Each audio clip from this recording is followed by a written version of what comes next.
When I was a kid, my grandpa would take me into his sunroom and show me his medals from his time in the Navy. He would show me ribbons one by one, taking them out and then placing them back like he was fitting the last piece of a jigsaw. My favorite had a maroon ribbon attached to an angular medal, sporting greens and whites and images of arrows and stars. I don't know why I remember that, but now it feels important. I was pretty young when my grandpa died, but both me and my older brother had a lot of fond memories of him. My favorites used to be his stories of the Second World War. It felt so distant back then, like some untouchable moment in history. He without warning would launch into a tale that on one occurrence lasted for an hour and a half. Apropos to nothing, he would stand up and pat his hands in a settle down type of gesture, and then say, Okay, if you're gonna pull my ear over it, as if we had been begging him to speak. And then it began. His stories were a full-body theatrical experience. He would rope his audience into his act, pointing and yelling, sometimes throwing them back into their seat when they didn't quite fit the role that they had been tossed into. Lima, Echo, X-Ray, he would scream, throwing himself onto the ground. This is Black Jacket 1. Do you copy? To be honest, I still don't know what that means. If anybody could help me with that, I would appreciate it. I say all that to now say this. My grandpa was a liar. To be specific, he lied about one of his best stories of the Battle of the Coral Sea. According to him, on May 8th, 1942, my grandpa and company were aboard the USS Lexington when they were bombarded by a ship called the Zukaku. According to him, the ship's stern broke off from the rest of the ship, and he was stuck in a small life raft before being rescued by some Australian sailors. According to him, his buddies that had made out with him were pretty badly wounded, and they didn't survive more than 24 hours. This I now know is a lie. Well, not all of it. He was on the Lexington, and he was in that battle. The ship did sink, but after that, things went down very differently than what we had heard in those stories as kids. I know this because I found his diary about a week ago.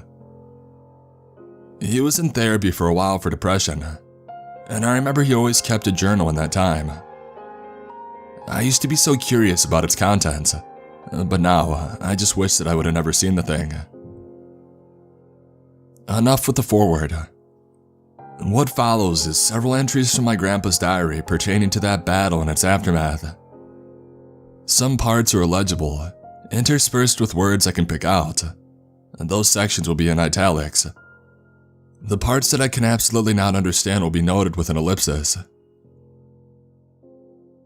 I spent most of the morning of the 8th fueling planes that were headed either to Australia or the Solomon Islands. It was a regular station, but we knew the Japanese had two larger ships tailing us.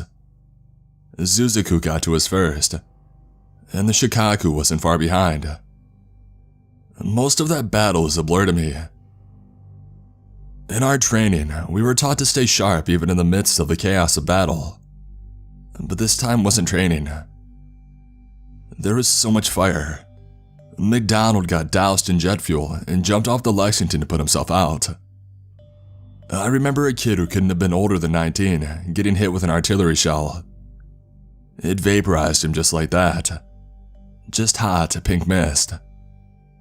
God rest his soul, I can't even remember his name. Zuzaku was hitting us from the east nonstop. The siren, so cold when it hit your face, and that it took the wind out of you. I still have so much seawater in me that I damn well can hear the waves of the Pacific. I'm on my back at that point, and the hospital apprentice is on my right. I think his name was Rookie or Rockery. It was something like that. I just stared at that red cross on his uniform for who knows how long. He is bleeding from the gut pretty bad, and you could still see some shrapnel hanging from his stomach and leg. Honestly and truly, I didn't think you could sink the Lexington at that time. That's why I ran to the barracks. I couldn't get to medical, the ladder was banged up and I was dragging the poor guy. The safest place for him was in bed until the firing had stopped. It was me, rookie Douglas, and Washington, all in the barracks for one reason or another when the hall broke. We took on too much water too quickly for us to get out. Rookie had already passed out when we moved to the head. Water had flooded the barracks, pushing us deeper into the ship. Douglas said something about always knowing that he would wind up dying on the toilet. I should have laughed. I should have given him something. But I didn't know anything at the time. I didn't know what I do now. The bombing stopped, but the ship was too far gone. We all knew that we weren't getting out, especially when the power finally flickered off.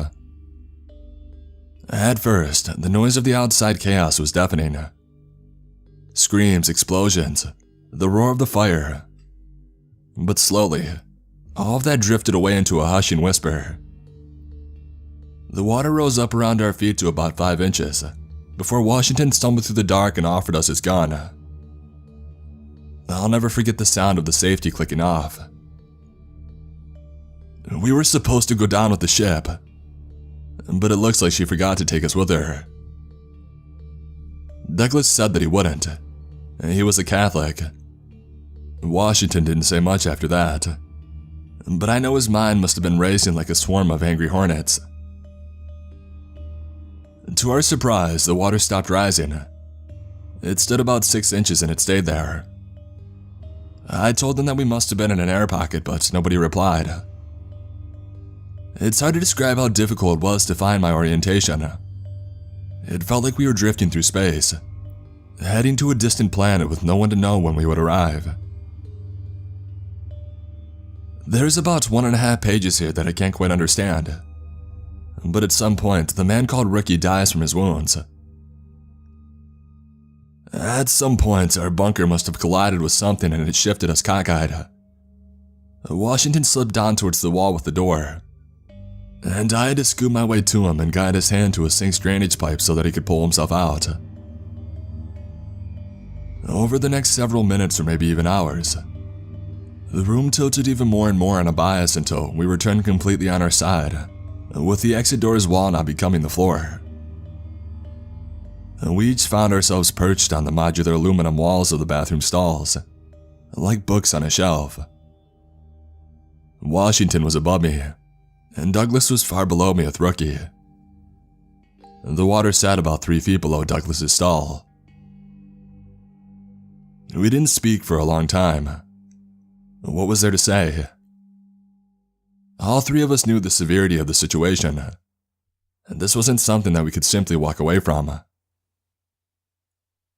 Eventually, Douglas broke the silence and asked if we could all pray for Rookie.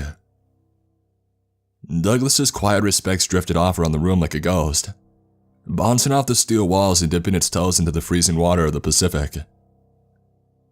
I don't remember what Douglas said, but I remember his voice, the sound, the way that it reverberated in the air. When he was done, we continued our marathon of reverent silence. I think that is when Douglas gave up. Washington was the next to speak, and he asked if he thought we were floating. I told him that was pretty unlikely, and that we were probably slowly sinking to the ocean floor. The truth was, we had already cheated death just based on the fact that the battle hadn't killed us. I didn't want to be the one that said it, but I was.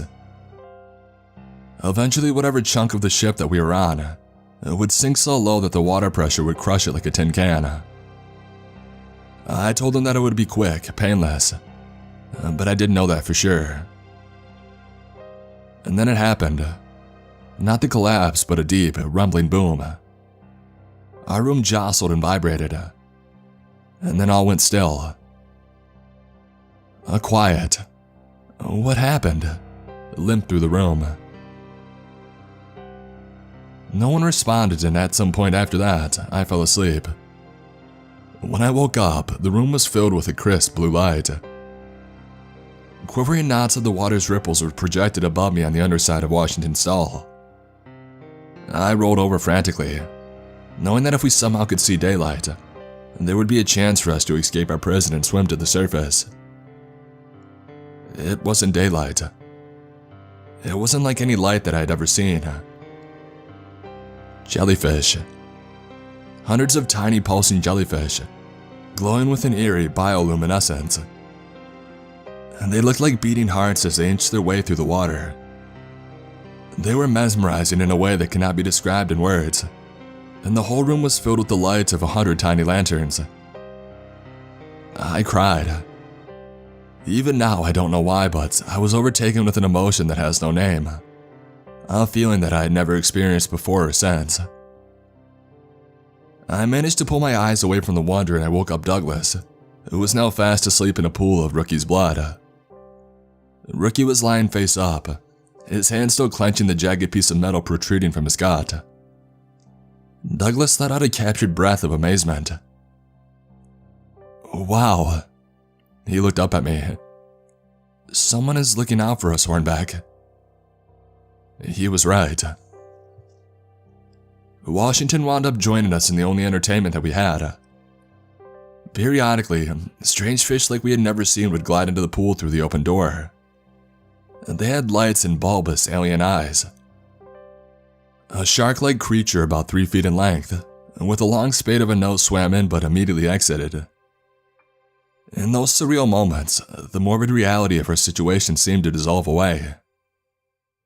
The jellyfish didn't stay, however, and with the return of the suffocating darkness came a new, more powerful sense of dread.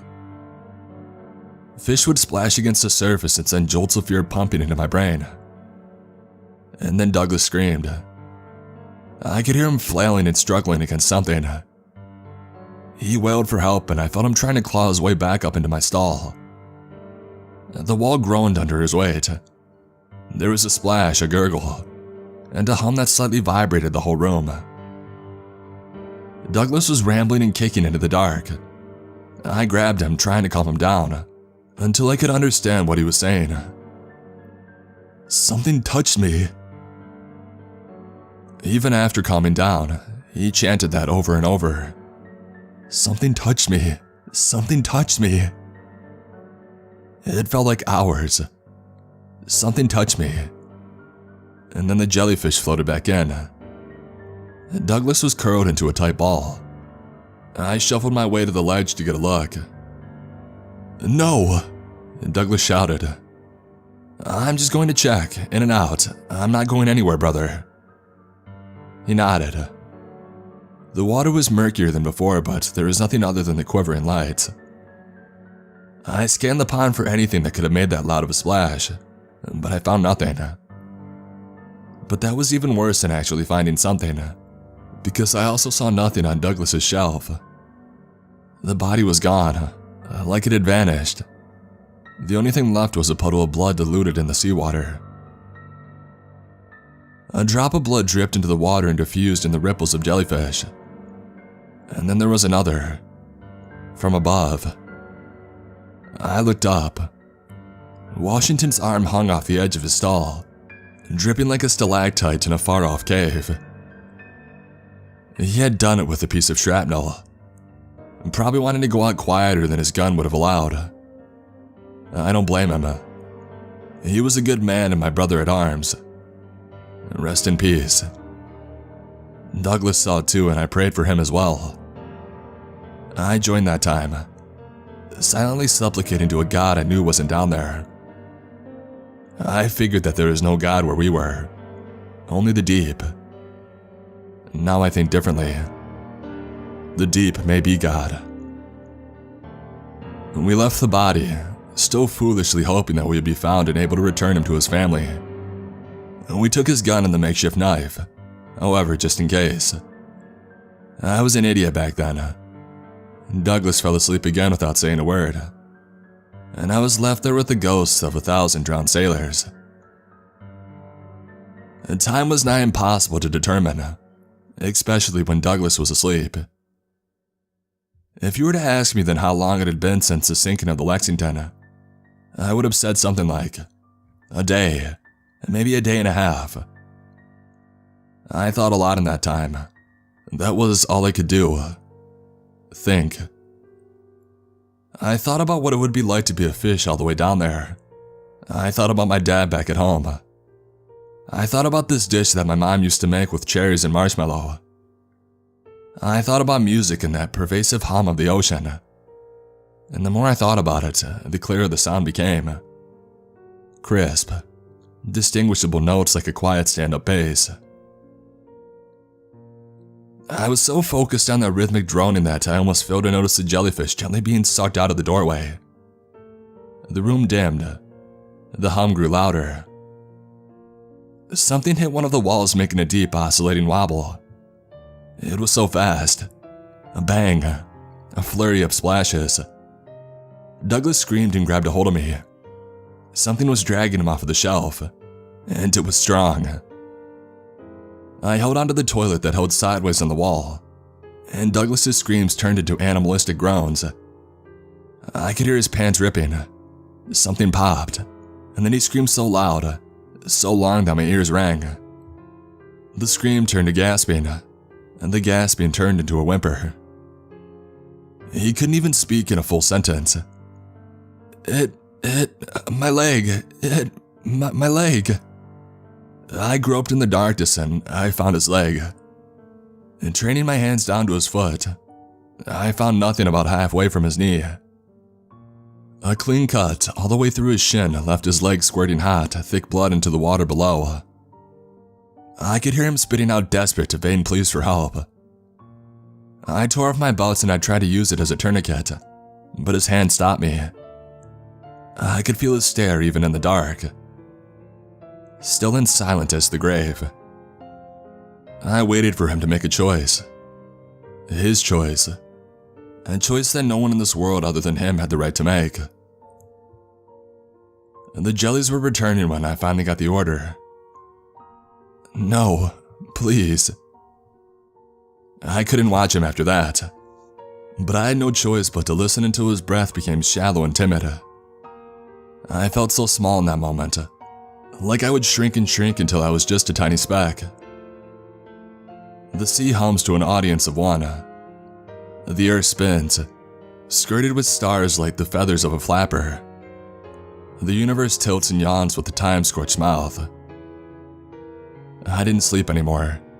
I sat staring into the water, curled like an egg in the corner of the bathroom's upended walls, and I watched the jellyfish dance. And then I heard it. Through the hum of the sea, I heard the deep. I heard God. And he told me to feed the sea. He told me to feed myself.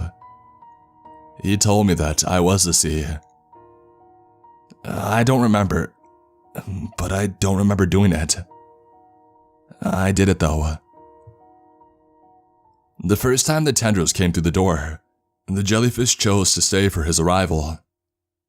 It groped in the vague mockery of a hand. I cut off a piece. I offered it and the deep accepted. He told me secrets until Douglas was down to the bones. I tossed those into the water and moved up his shelf to Washington. The deep returned. The deep taught me how to listen. Agents swam and met me there, each one unique in impossible ways. And they promised that I would join them once I learned their secrets as well. God lied, and I woke up one night in the arms of strangers.